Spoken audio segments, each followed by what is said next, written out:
خۆشبەختانە ئێمە لە ڕابردوو تاواکو ئەمڕۆ لە دەستگای ڕوانگە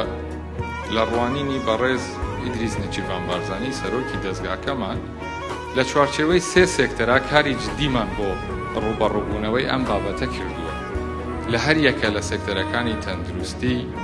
سێکتەری ژینگە،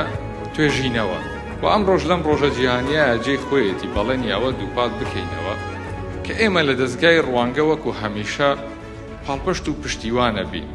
بۆ ئەنجامدانی توێژینەوەی شێرپەنجە کە واقعی کاردانەوەی ناوخۆیی بێ، پشتیوانی زانا تازە پێگەیشتووەکانی نیشتیمانی خۆمانە بین بۆ ئەنجامدانی توێژینەوەی نوێ و کاریگەر لەم بارەیەوە، پشتیوانی هەندان و کاری پێکەوەی هەموو ئەو لایەنانە ئەبین